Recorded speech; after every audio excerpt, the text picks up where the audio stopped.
ሰላም አለይኩም ወራህመቱላሂ ወበረካቱ። የተከበራችሁ ይሄን መረጃ የምትከታተሉ በመላው ዓለም የምትገኙ ወንድም እህቶች በያላችሁበት ሰላማችሁ ይብዛ።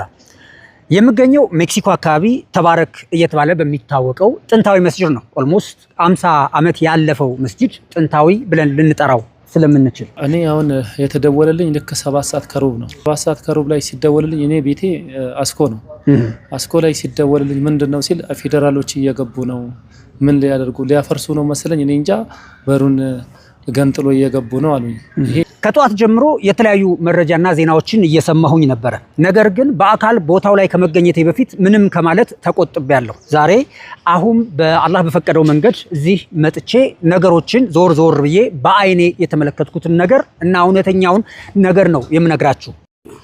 ልጆች ያባቱን አህራ ያሉ የሚከተለውና በሌሊት መጥቶ ያፈረሰው አካል የመንግስት አካሎች ናቸው የተባለ ከ4 ከ5 በላይ ዶዘሮችን በማምጣት የፌደራል ልብሶችን በመልበስ እንዲሁም ደግሞ ኮሚቴዎችንና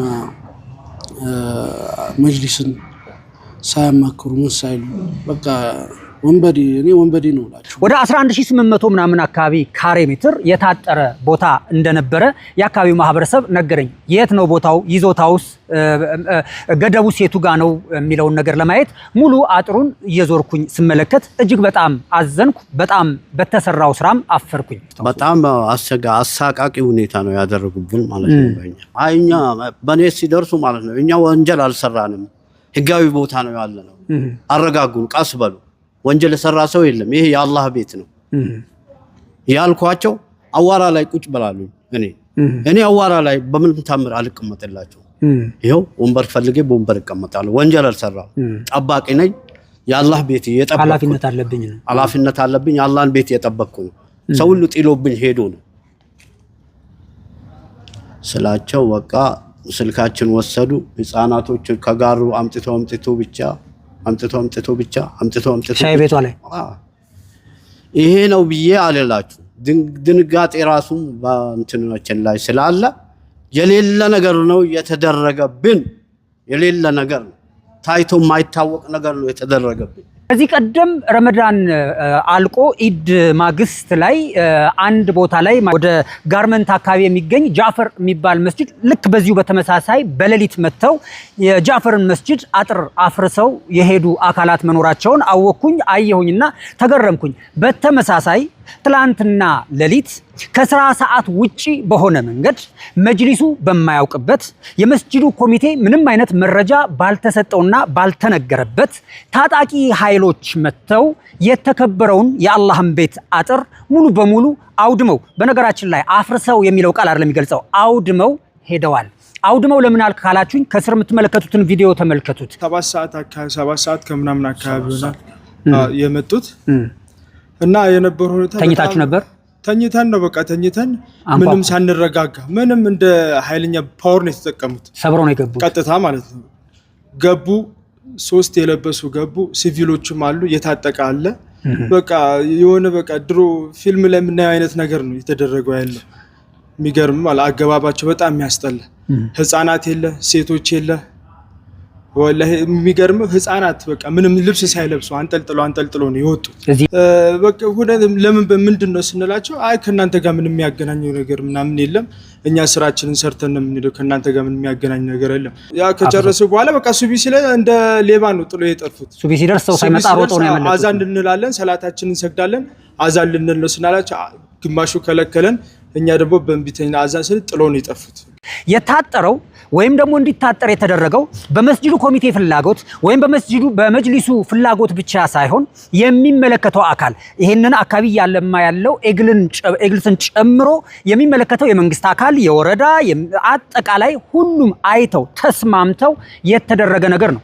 በሚገርም ሁኔታ አጥሩን ለማጠር የሚያስፈልገው የገንዘብ መጠን ከመስጂዱ አቅም በላይ ነው። እኛም ለመስጂድ ሲባል የማዋጣት አቅማችን ዝቅተኛ ስለሆነ አንገታቸውን ደፍተው የመስጂዱ ኮሚቴዎች ለምነው ይሄ ነገር ማኛንም እናግዛችኋለን ብለው ኤግልስ የሚባለው አካባቢውን እያለማ ያለው ሪል ስቴት በበጎ ፈቃደኝነት የምትመለከቱትን ማጠሪያ ብረት ከማምጣት አልፎ ራሱ በራሱ ገንዘብ አሳጥሮት ሄዷል።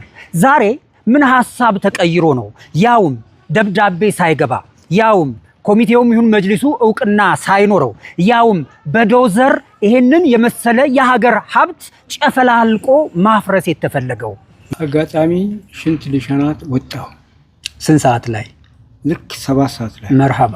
ስወጣ ግባ አለ። ፖሊስ ነው? እንዴት ሽንት ሻልሸና ገባለሁ ወይ አልኳቸው። አይ ግባ ሲል አልገባም አልኳቸው። አይ እኔ ሽንት ሸንቼ እገባለሁ ብዬ ስናገራቸው ግሊዘሩ ተዛ ያፈረሰ መጣ። ቆርቆሮ እየናደ ነው።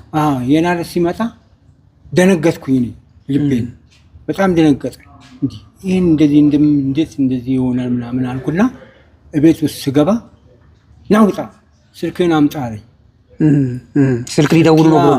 ስልኬን አምጣ አለኝና ስልኬን ተቀበለኝ። ከዛም በኋላ ቀጥላለኝ። ይህ እንደኔ ሐሳብ የግለሰቦች ፍላጎት ነው ብዬ አምናለሁ። እነኚህ ግለሰቦች ከዚህ ጉዳይ ላይ ምንድነው የሚያተርፉት? መንግስትና ሙስሊሙን ማህበረሰብ ማጋጨት ነው? የመጣውን በትግል የተገኘውን ሰላም ማደፍረስ ነው? ወይንስ ሌላ ዓላማ አላቸው? ከጀርባ ያለው ነገር ከተጠና እውነት ይሄ ነገር ብዙ የሚጋለጡ ሚስጥሮች አለውና ለመንግስትም ለሚመለከተው አካልም የምንጠይቀው ከዚህ ጀርባ ያለው ማን ነው የሚለውን ነው። በር መንኳኳት አንድ ነገር ነው፣ በህግ ያለ ነገር ነው። መጡ። የኔ ጋር በር የተከፈተው በእግር ነው የተከፈተው። በር በእግር ተከፈተ። በቱታና ጃፖን ነው የተኛሁት። እኔ ሰው የሞተ መሰለኝ። ያንተ በር ነው በእርግጫ የተከፈተው? በእግር ነው የተመታው። በሩን አሁን ማየት ይቻላል።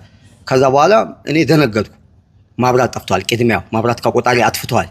ራሳቸው ማብራት አጥፍቶ ነው የገቡት። ማብራት አጥፍቶ ገብተዋል። ጫጫታው መጀመሪያ የሆነ ሲጥ የሚል ነገር እየሰማን ነው። እኔ ብቻዬን ነው ያለሁት። ከዛ በኋላ ውጣ አሉ። እኔ ደንግጫለሁ፣ ተኝቻለሁ፣ ተደናበርኩ። ስልክ አምጣ ተባልኩ። ስልክ የለኝም። ስልክ ሳይለንት አድርጌ ቁጭ አድርጋል። ስልክ ካላመጣ ተባልኩ። ከነ ጃፖኒ አንገቴ ተያዝኩ። ከዛ በኋላ ወጣሁ። ከዛ በኋላ ስልክ ፈልጋ አምጣ ተባልኩ። እንደምንም ፈልጌ ገብቼ ስልኩን ካስቀመጥኩ በጣም ከሰጠው በኋላ ተመልሰ ገብታ ልብስ ልበስ ተባልኩ። አንድ ሸሚዝ ለበስኩ። ጫማዬን አደረኩ። ሽፍን ጫማ ማድረግ አይቻልም ተባልኩ። በትክክል አፍርሰው ብረቱን ይዘውት ቢሄዱ እንኳን ሀገር ትጠቀምበት ነበረ። ሀገር የኛም የሌሎችም የሁላችንም ስለሆነች። ነገር ግን የተደረገው ሰዓት እላፊ ነው የመጡት። ከመጡ በኋላ የአካባቢው ማህበረሰብ በመስጂድ ውስጥ ያሉ ኮሚቴዎችንና መሰል አካላትን መተው በማስፈራራትና በማናገር አንድ ቦታ ሻይ ቤት ላይ በመሰብሰብ ከዛ ተመልሰው ሄደው ሌሊት በዶዘር መተው የሚችሉትን ያህል ወስደዋል። የተወሰደውን በቪዲዮ አሁን የምትመለከቱት ነው። ሱፊ ሲደርስባቸውና ህዝብ ሲመጣ ግን የቀረውን መልሰን እንዳንጠቀምበት በምታዩት መልኩ ይሄን የመሰለ ብረት ወረቀት እስኪመስል ድረስ ጨፈላልቀውት ሂደዋል። ለምን? ይህንን ጥያቄ ማጣራት ያለበት የጸጥታ አካል ነውና እባካችሁ የአላህን ቤት አትድፈሩ።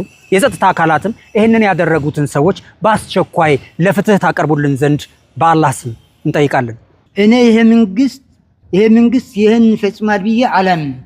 ነገር ግን በመንግስት ጓያ ተሸሽጎ የራሳቸው ፖለቲካና የራሳቸው ሃይማኖት ለማስፋፋት እና የራሳቸው አጀንዳ ያላቸው ሰዎች ናቸው ይህን ፈጽሙ ብያለሁ።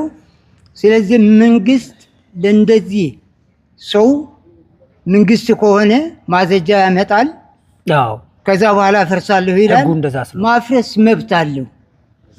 ነገር ግን ምንም ሳያሳውቁን ሳንነጋገር በስምምነት ላይ ከሸዋል በኋላ እንነጋገራለን ብሎ እና ሐጂ ሱልጣን ባሉበት ሊዲያ ጋር የሰላምና ጸጥታ ሚኒስትር ጋር ሄዶ ቀነ ቀጠሮ ተለያይቶ እኛ መሸ ግንባታ ፍቃድና የሰላም የፕላን ስምምነትና የማስፋፊያ ይሰጣል ብለን ሲንጠብቅ ወደ ስራ መቼ እንገባለን ነው ሐሳባችን የነበረው ይሄ ነው። ስለዚህ መንግስትም የመንግስት አካልም ቢሆን የአዲስ አበባ መጅሊስም ቢሆን የፌደራል መጅሊስ እነዚህ ሰዎች ሙስሊም ህብረተሰብና መንግስት ሊያጋጩ የሰሩት አጀንዳ ስለሆነ ህግ ፊት ቀርቦ ፍርድ እንዲሰጣቸውና የነሱ ደግሞ ድብቅ አጀንዳ ከጀርባቸው ማን እንዳለ ተከታትሎ እንዲደርሱበትን መልእክቴን አስተላልፋለሁ።